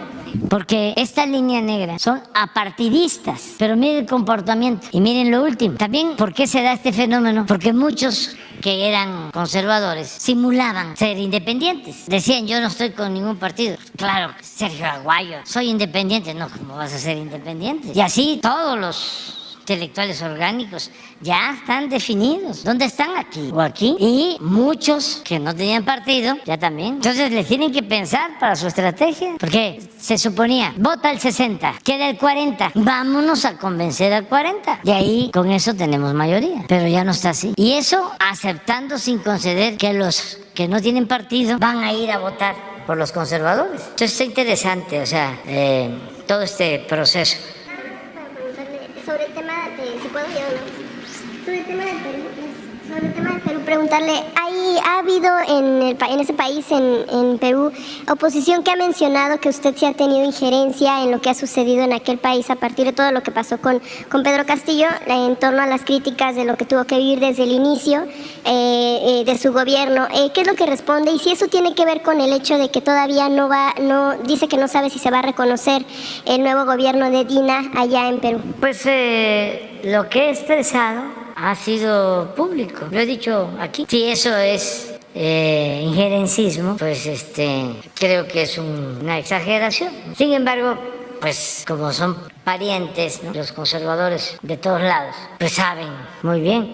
Además, si hay una injusticia en cualquier lugar del mundo, ni modo que no pueda uno opinar. Ahora me dio mucho gusto, por ejemplo, lo del periodista que está preso, Assange. Me dio muchísimo gusto de que el dueño del Twitter hizo una encuesta. ¿No la tienes? O sea, ¿qué tiene que ver Assange con nosotros? Pues nosotros de aquí dijimos que le ofrecíamos asilo y que estábamos con él. Incluso invitamos el 20 de noviembre a su papá, a sus hermanos. No, el 15 y el 16. Los invitamos. ¿Cómo no vamos a opinar de eso? Gobiernos en el mundo han reconocido ya la llegada de este nuevo gobierno porque ellos consideran que está pegado a la Constitución todo lo que ha sucedido. Sí, porque son varios gobiernos, pero México es México. Y somos libres, y somos independientes, y somos soberanos, y tenemos una tradición de política exterior. Y no nos gusta el seguidismo. sigue en pie también el ofrecimiento de asilo para Pedro Castillo, en caso de que pudieran, todavía falta que la Corte... Es parte de nuestra tradición. No, y cómo se me va a olvidar de que cuando fuimos a rescatar a Evo, las élites del Perú nos prohibieron el uso del espacio aéreo, nos prohibieron que cargáramos combustible, como al mismo tiempo Bolsonaro y el presidente de Paraguay permitió que aterrizara el avión en su territorio. Me voy a quedar callado, ya se me olvidó. Lo mismo el que estaba de presidente en Lenin, en Ecuador, que tuvieron que ir los pilotos al mar, en una situación difícil. Imagínense no tener combustible y no permitir, cuando se trataba de salvarle la vida a un presidente. Miren esto, nada más que en proceso no lo sacaron. No, ahí andan en otra cosa. ¿Saben qué sacaron en proceso? ¿Quieres que yo te diga? No. Pon ayer, ¿cuándo fue ayer? Lo de un organismo internacional también de estos que simulan, que están en la ONU. Sí, ayer, la nota del proceso sobre para qué cambiar la reforma electoral, digo la ley electoral. Sí, es una postura del organismo, ¿no? Sí, pero el proceso. O sea, no. Todas esas son notas. Y la nota es la nota. Precisamente sobre otra de las publicaciones que a se ver si la pones. Junto con todos. Ahora, espérate. No. En el collage que hacen ayer del ¿Quién es las mentiras? Es esa, sí, pero yo la vi no había visto esta. Ahí está el proceso. Esta es la que vi. Es la misma. Igual que... lo mismo. Presidente, en información precisamente que trae también la revista, esta publicación que se hace en torno a estos informes que hace constantemente la DEA respecto de la influencia o del impacto que tienen grupos criminales en el país, más allá de lo que dice el informe, ellos mencionan que que tienen presencia en el 70% de territorio mexicano, los grupos criminales. Más allá del informe, lo que yo quiero preguntarle es si estos informes se los da a conocer directamente al gobierno de México para que tengan conocimiento o cuestión también en conjunto, y también preguntarle si se hace en esta revisión que hace el propio gobierno mexicano, independientemente de lo que se tenga en Estados Unidos, ¿cuál es el diagnóstico que ustedes tienen en torno a la influencia de estos grupos criminales en el país? ¿Qué alcance han encontrado que tienen? Si se habla de un porcentaje o si rechazan precisamente lo que se tiene en cuanto al informe de Estados Unidos. Sí, están muy desinformados. En una ocasión hasta el secretario de la Defensa de Estados Unidos declaró exactamente lo mismo, de que el 70% del territorio de México, no 70, creo que 80, estaba dominado por las mafias. ¿Qué hacer antes? Pues es desinformación o mala fe. Entonces, todo eso pues lo reproduce el Reforma y el Proceso, etcétera. Pero no es serio. En porcentajes ustedes no han encontrado la presencia. Pero ni siquiera tratamos el tema. O sea, es de caricatura.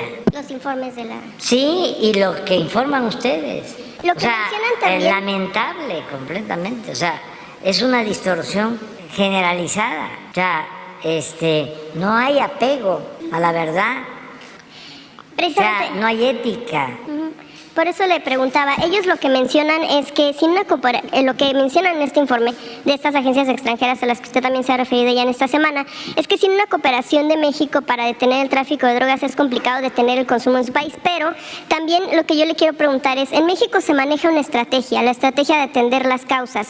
Si Estados Unidos no tiene una estrategia parecida o similar, ¿podría fracasar este intento de que tanto allá se detenga el consumo y por ejemplo, la venta de armas para que entren a México? Ni vamos a fracasar. No, me refiero a que si en Estados Unidos no tienen una estrategia es un asunto parecida. de ellos. Nosotros no opinamos, no somos injerencistas. Pero a final de cuentas su estrategia impacta en lo que sucede en nuestro país. ¿Cómo consideran que ellos Pues atienden sí, el problema? Si se actúa como antes, que se metían ellos a decidir sobre asuntos de México y se les permitía, pero ahora ya no es así. ¿Cómo observan ustedes que atiende Estados Unidos este problema de consumo de No drogas? nos metemos, ese es su asunto de ellos. Y tenemos muy buena relación con el gobierno de Estados Unidos, muy buena relación. Y también los conservadores de México y los especialistas internacionalistas de altos vuelos mexicanos siempre han apostado a que nos peleemos con el gobierno de Estados Unidos y pues no van a lograr su propósito porque nosotros tenemos muy buena relación con el gobierno de Estados Unidos y el presidente Biden ha sido muy respetuoso, lo fue el presidente Trump y pues no les gusta a los conservadores y a todos los que se formaron durante el periodo neoliberal, pero ya qué puedo hacer yo por ellos, o sea, además no entienden razones, no son capaces de rectificar, apuestan a la autocomplacencia. Ya lo dije una vez, si la realidad no es, dicen, como yo quiero, que se vaya por un tubo la realidad.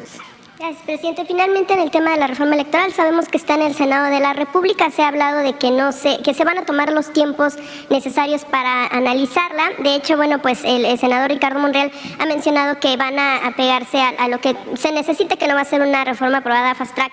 Y de hecho, la oposición también está presionando en torno a que es momento de definiciones. Es un mensaje velado que le mandan, o bueno, más bien directo que le mandan a Monreal. Y esto bajo el contexto hacia las elecciones de 2024. El tema de definiciones y el tema de que sí enarbolaría pues precisamente el votar en contra de esta reforma electoral en cuanto a leyes secundarias. Pues usted ¿cómo considera que se llevará a cabo el debate en el Senado? ¿Cree que va a ser la misma situación que lo que sucedió en la Cámara o con lo que sucedió incluso con el tema de la propuesta de reforma electoral? Sí, creo que se va a aprobar la reforma electoral y si no se aprueba, pues cada quien va a asumir su responsabilidad. ¿Por qué envié esta iniciativa?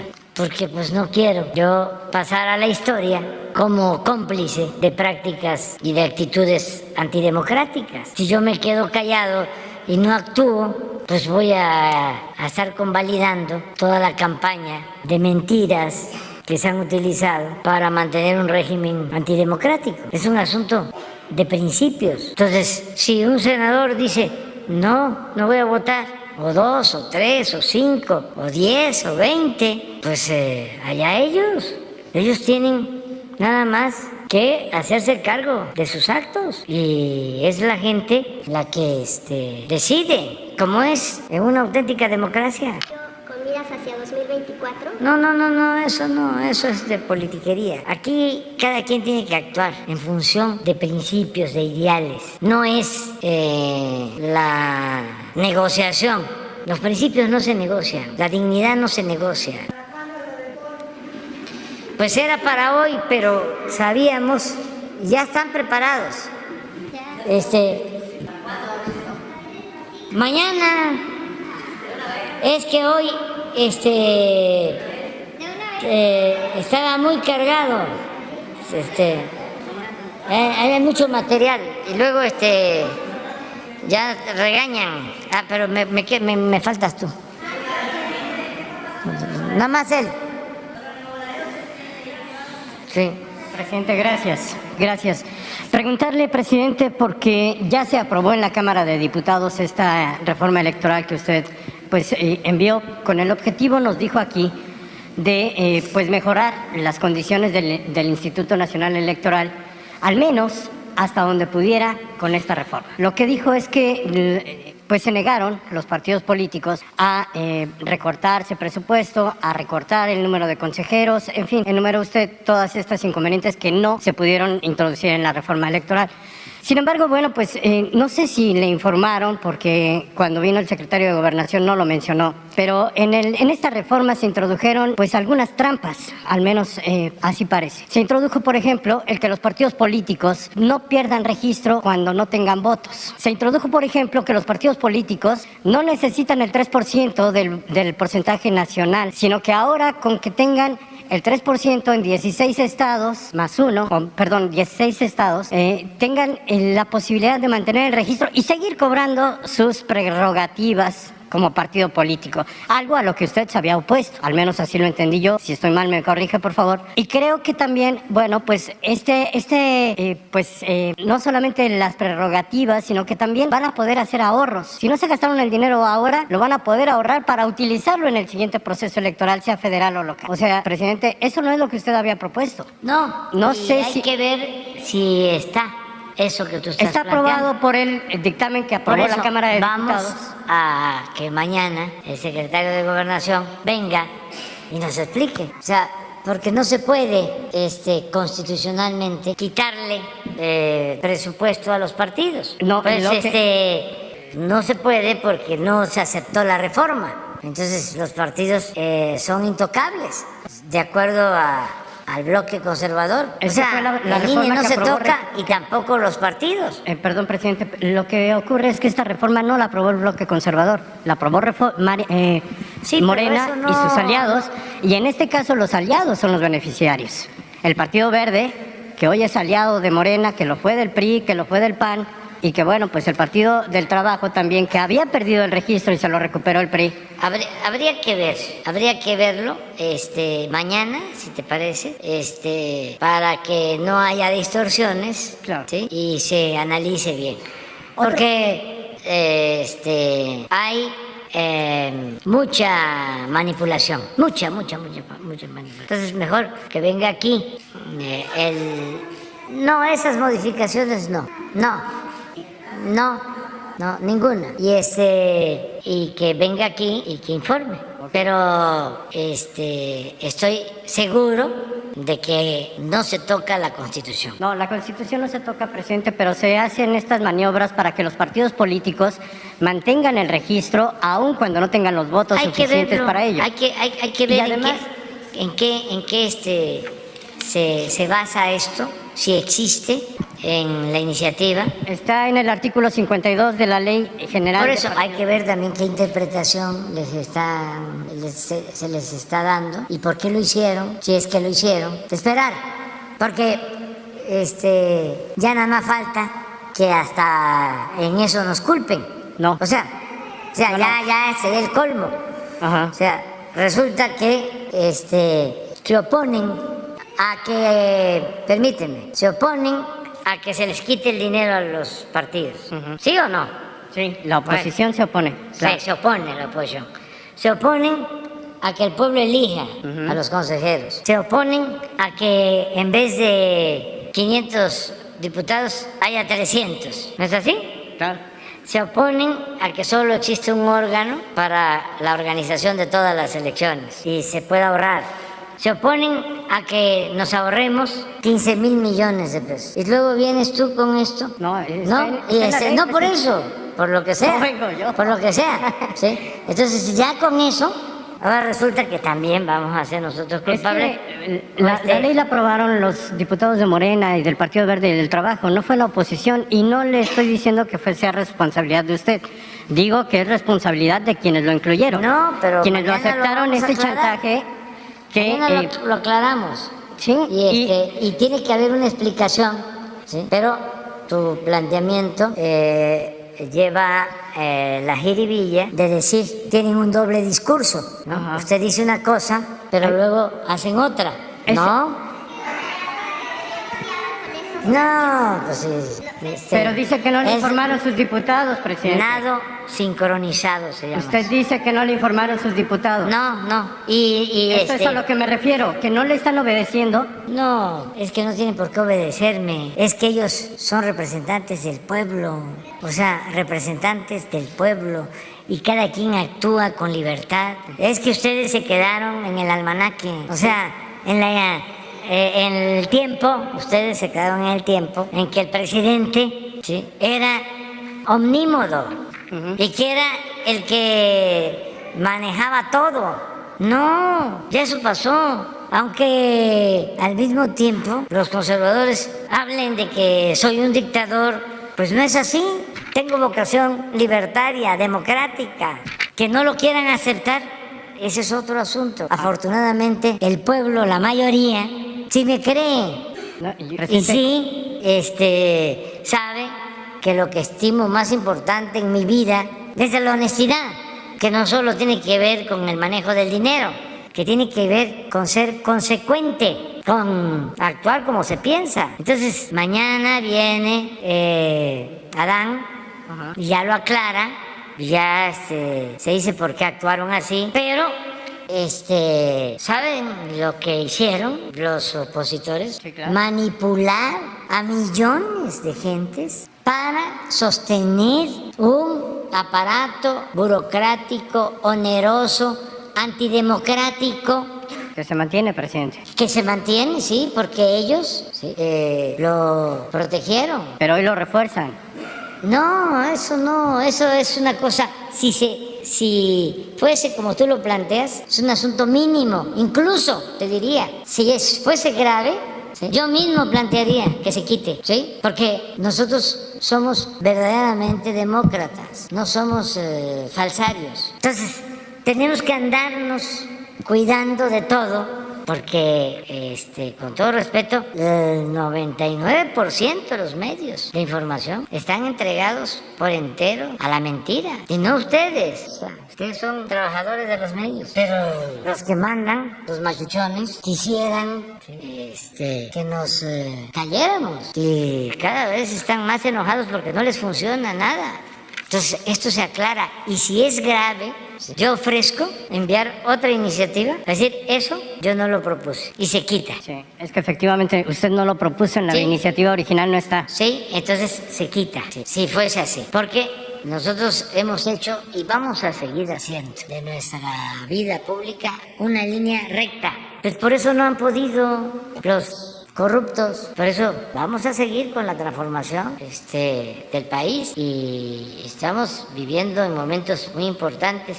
Les voy a dar una noticia buena, ¿no? Porque si no, no va a salir en los periódicos ni en la radio. Bajó la inflación. Poquito, pero bajó. A ver, ponla ahí, la lámina. Sí.